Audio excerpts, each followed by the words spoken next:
Hello everyone, how are you all? I hope you all are doing well and I am also doing great. So today I am here with another important topic which is the MCQ related to the psychiatric nursing. This topic is very important for BSc nursing or as well as for the GNM student. And also those who are preparing for the entrance examination, especially for the NORCET examinations, and who are also preparing for the SP state nursing examinations or another state nursing examination entrance test. So in this series we will discuss important MCQs related to the psychiatric nursing or as well as related to the another specialty such as community nursing, psychology nursing. So it's my first series or first MCQ series, and the topic for the today is the mental status examination related MCQs.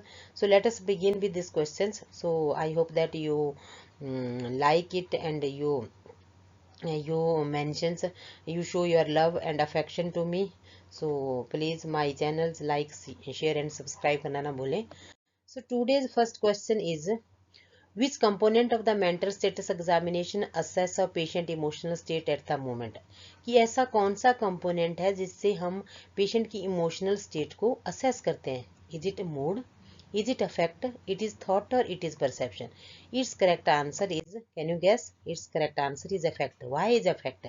Affect is the emotional expression that we observe in the patient during the interview. हम दो प्रकार की conditions पढ़ते हैं mood disorder में, mood and affect. तो mood क्या होता है? मूड डिफरेंट होता है और affect is the different. Affect is the emotional expressions that we observe in the patient during the interview, such as patient is smiling, he is crying और appearing anxious. It represent the current emotional state. While mood, mood क्या होता है? अगर हम mood की बात करते हैं तो mood is the patient subjective feeling over a long period. Therefore, the correct answer is the affect. So next question MCQs is, a patient sustained emotional climate over time is called. I think इसका answer मैंने पिछली slide पे पिछले slide पे discuss कर दिया था. तो आप सब लोग इसका आंसर जान चुके होंगे. Mood, affect, insight, judgement. इसका आंसर क्या है? मूड. क्योंकि मूड क्या है? एक हमारी सब्जेक्टिव फीलिंग है और refer to the patient long lasting emotional state. Patient की जो लॉन्ग लास्टिंग इमोशनल स्टेट होती है उसे हम मूड कहते हैं. Which is the patient usually describe in their own word. जिसके बारे में पेशेंट अपने वर्ड में एक्सप्लेन करता है. सच as patient says that I am feeling sad, I am depressed, I am anxious, I am happy.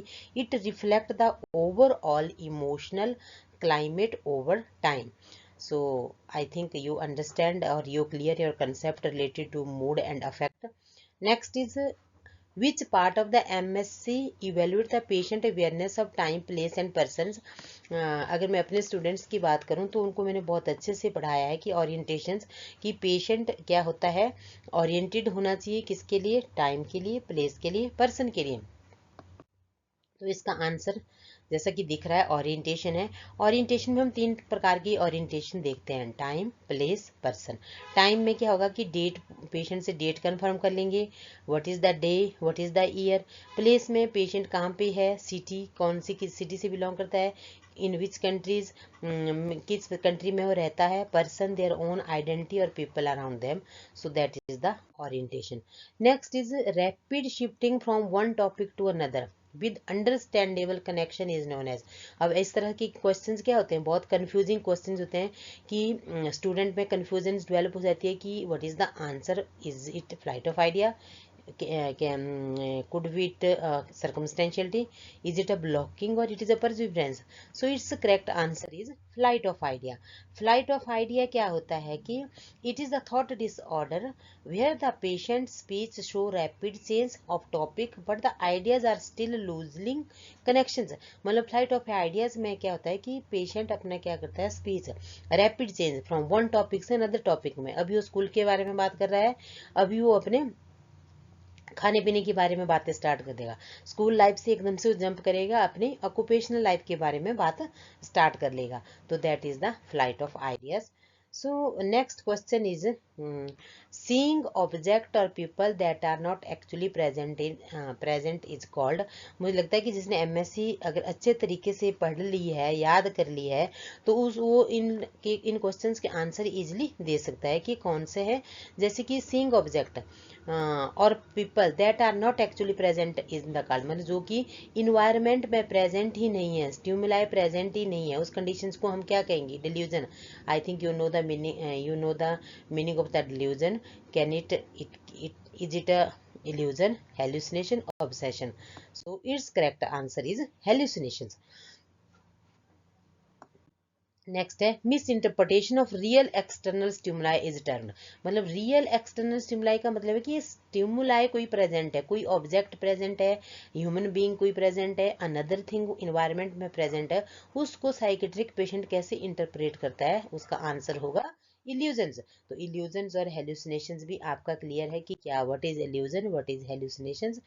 And next question है which domain of the MSC evaluate the patient ability to make reasonable decision, कि patient में MSC में ऐसा कौन सा domain है? हमने MSc में बहुत सारे डोमेन पढ़ते हैं, इंसाइट है, जजमेंट है, मेमोरी है, थॉट प्रोसेस है, उसके बाद जनरल अपीयरेंस एंड बिहेवियर्स होता है, पेशेंट की एक्टिविटी से रिलेटेड है, जनरल नॉलेज और फंड भी इसमें क्या है, एक डोमेन्स है। तो आपने उस डोमेन को आइडेंटिफाई करना है कि जो रीजनेबल डिसीजन जिसमें पेशेंट लेता है वो कौन सा डोमेन होता है? जजमेंट, कि पेशेंट की क्या जजमेंट है। जैसे हमने पढ़ा था कि इसमें क्या है कि पेशेंट जजमेंट प्लेस को लेके, उसके सिचुएशंस को लेके, तो 3 प्रकार की जजमेंट होती है। तो उसका आंसर क्या है? जजमेंट। तो judgement assess the patient ability to make the appropriate decisions in real life situations. And next question is a fixed false belief that is not based on reality is called obsession, delusion, illusion, hallucination. I think जो मेरे students होंगे उन सबको पता है कि इसका answer क्या है। इसका आंसर है delusion. तो नेक्स्ट है which aspect of the MSC assess the patient understanding their own illness. मैं ये भी बहुत अच्छे से एक्सप्लेन किया है कि जब हमें अपने इलनेस के बारे में क्या है, हमें अंडरस्टैंडिंग है, उस कंपोनेंट को हम क्या कहते हैं? That is the insight.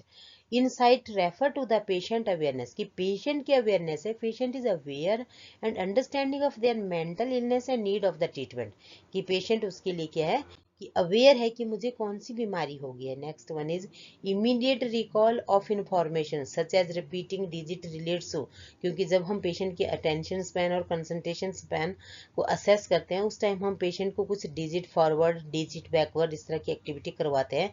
तो उस कंडीशंस में हम पेशेंट की कौन सी मेमोरी को असेस करते हैं? Can you gas? It may be the long term memory, recent memory, immediate memory, remote memory. तो इसका आंसर क्या होगा? इमीडिएट मेमोरी, क्योंकि हम उसी टाइम जब हम डिजिट बैकवर्ड और डिजिट फॉरवर्ड करवाते हैं तो किस लिए करवाते हैं? पेशेंट की इमीडिएट मेमोरी को असेस करने के लिए। नेक्स्ट हमारा है difficult maintaining focus during conversation reflect impairment in. वो तो जैसे कि हम साइकेट्रिक पेशेंट की भी बात नहीं कर सकते हैं, नॉर्मल पर्सन में भी प्रेजेंट होता है कि पेशेंट का क्या है कि जब हम कंसंट्रेट नहीं कर पाते हैं किसी एक टॉपिक पे, कन्वर्जेशंस पे, that is known as attention, insight, affect, speech. वो कौन सा? इसका आंसर क्या होगा? इसका आंसर होगा अटेंशन, क्योंकि जब हमारे अटेंशन स्पैन में प्रॉब्लम होगी तो उसकी वजह से पेशेंट एक जगह पे कंसंट्रेट नहीं कर पाएगा। So next question is which component of MSc include rate, volume and fluency of speech. Thought content में आएगा, स्पीच में आएगा, मूड में आएगा, परसेप्शन में आएगा। I think you know the answer of this question is it's answer is speech. So next question is repetition of the same word or ideas despite attempt to change the topic is। इसका क्या answer हो सकता है? Blocking है, परजिब्रेशंस है, टेंजेंशियलिटी है और न्यूलोगिज्म है। तो इसका आंसर है परजिब्रेशन, की जब वो एक पॉइंट पे, एक टॉपिक पे स्टक हो जाता है, वो आगे वहां से मूव नहीं कर पाता है, that is known as the perseverations. तो sudden interruption in the train of thought is called, sudden interruption in the train of thought is called, क्या बोलते हैं हम उसको? Thought blocking, flight of ideas, tangentiality, clang association. तो its answer is blocking. Next question is which part of MSc evaluate appearance, postures, grooming and eye contact? तो इसका answer क्या होगा? Behaviour and appearance, perception, thought content, cognition. It's answer is behaviour and appearance. So thank you so much watching for this video. Please like, share and subscribe करना ना भूलें. Thank you so much.